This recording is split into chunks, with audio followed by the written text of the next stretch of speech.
Hi viewers, welcome to filmy bit. Kollywood superstar Rajinikanth, Tollywood king Akkineni Nagarjuna కాంబోలో తెరకెక్కిన cinema కూలీ. లోకేష్ కనకరాజ్ దర్శకత్వం వహించిన ఈ చిత్రంలో ఉపేంద్ర, సౌబిన్ షాహిర్, సత్యరాజ్, శృతి హాసన్ కీలక పాత్రలు పోషించారు. బాలీవుడ్ స్టార్ అమీర్ ఖాన్ స్పెషల్ రోల్లో నటించగా పూజా హెగ్డే ఒక పాటతో కనువిందు చేసింది. ప్రమోషనల్ కంటెంట్ తోనే హ్యూజ్ బజ్ క్రియేట్ చేసిన ఈ మూవీ భారీ అంచనాల నడుమ థియేటర్లలోకి వచ్చేసింది. యుఎస్ లో ప్రీమియర్ షోలు పడటంతో టాక్ బయటకొచ్చింది. ఇక ఈ సినిమా ఎలా ఉంది, ట్విట్టర్ లో ఎలాంటి డిస్కషన్ నడుస్తోంది, ఈ వీడియోలో మనం తెలుసుకుందాం. కూలీ సినిమాపై మొదటి నుంచి జనాల్లో ఆసక్తి నెలకొంది. అందులోనూ ఇది రజనీ గోల్డెన్ జూబ్లీ ఇయర్ కావడం, నాగ్ లాంటి స్టార్ హీరో విలన్ క్యారెక్టర్ చేస్తుండటంతో తెలుగులో అంచనాలు రెట్టింపైపోయాయి. అలానే సినిమా నుంచి వచ్చే ప్రతి అప్డేట్ మూవీ లవర్స్ ను ఎక్సైట్ చేసింది.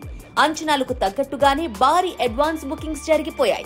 ఇప్పుడు సోషల్ మీడియాలో పోస్టులు చూస్తుంటే ఎక్కువ శాతం ఆడియన్స్ ఈ సినిమా పట్ల హ్యాపీగా ఉన్నట్లు తెలుస్తోంది. తలైవరర్ ఫ్యాన్స్ ను దృష్టిలో పెట్టుకుని డైరెక్టర్ లోకేష్ కనకరాజ్ కూలీ సినిమాలో రజనీని అద్భుతంగా ప్రెజెంట్ చేశారని అంటున్నారు. టైటిల్ కార్డ్, ఇంట్రో సీన్ అభిమానులకు విపరీతంగా నచ్చుతున్నాయి.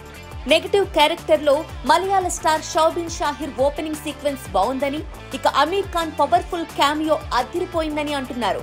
సైమన్ అనే విలన్ రోల్లో నాగార్జున అందరినీ సర్ప్రైజ్ చేశారని చెబుతున్నారు. ఇంట్రడక్షన్ లో ఆశ్చర్యపరిచినట్లు తెలుస్తోంది.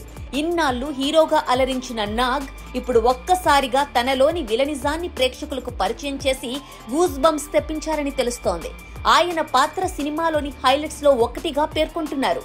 Pre interval scenes, climax Rajinikanth fans కి ఫుల్ ట్రీట్ ఇస్తాయని చెబుతున్నారు. పూజా హెగ్డే చేసిన మోనికా సాంగ్ తో ప్రేక్షకులకు పూనకాలేనట. ఇక కూలీలో Anirudh songs, background music special attraction గా నిలిచాయి. సినిమాటోగ్రఫీ కూడా బాగుంది. కాకపోతే అక్కడక్కడ మూవీ చాలా స్లోగా నడిచినట్లు కామెంట్స్ కనిపిస్తున్నాయి. లోకేష్ కనకరాజ్ బాగానే తీసినప్పటికీ ఇంకా బెటర్ గా తీసి ఉండొచ్చన్న కామెంట్స్ కూడా వస్తున్నాయి. ఓవరాల్ గా సినీ ప్రియులకు కూలీ ఒక మంచి అనుభూతిని ఇస్తుందని ట్విట్టర్ టాక్ ను బట్టి మనం చెప్పొచ్చు.